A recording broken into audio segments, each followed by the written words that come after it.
The movie that out Psycho to Psycho is very well psycho.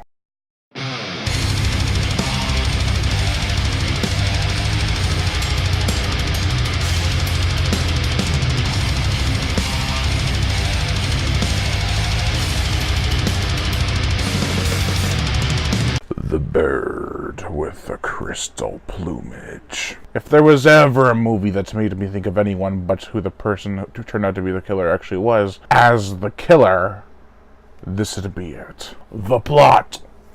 So we have a author on his way back home after collecting his paycheck from his latest book, and he witnesses something in an art gallery. A woman being attacked by a man in black. He tries to get to her, but when he gets to the glass doors, they're locked, and the glass doors behind him that he came through, shut. He's trapped between the two glass doors. The girl cannot get to him. He cannot get to the girl. The killer makes his escape. Thankfully, the woman survives. Now, he's being interrogated.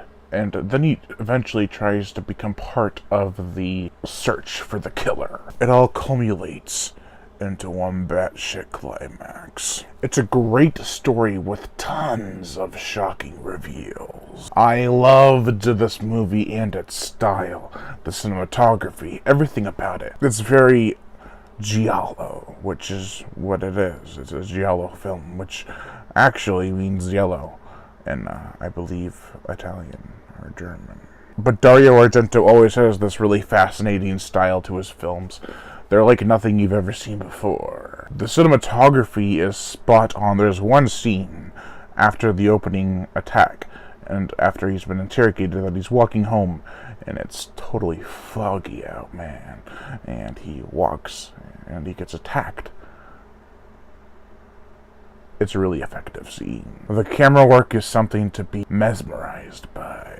Especially that one shot where they threw the camera out the window to have the effect of someone falling directly onto the pavement. The camera broke, the film survived. It was awesome. It cost him money, but it looked great. I can only imagine that conversation. Hey, throw the camera out the window. Why? Because I director, I tell you, throw a camera out the window. There's tons of claustrophobia in this movie to me. Like, everything's either too tight or too cozy. Such as the painter's house out in the country. You have to have a ladder to get into it. No door. Just a window. The apartment the main character stays in is very unique. Like, right across from the door, there's a bed. And it's just kind of an odd setup. There's also a suspect. The attacker's victim's husband is a suspect, and the apartment that they are in is really dark. But in contrast to that, the art museum is open. Everything's out in the open. You can see everything. Also, it's white as hell. The acting is what you would expect from an early 70s movie. This film came out in 1970, to be exact, and the reactions to things are kind of funny.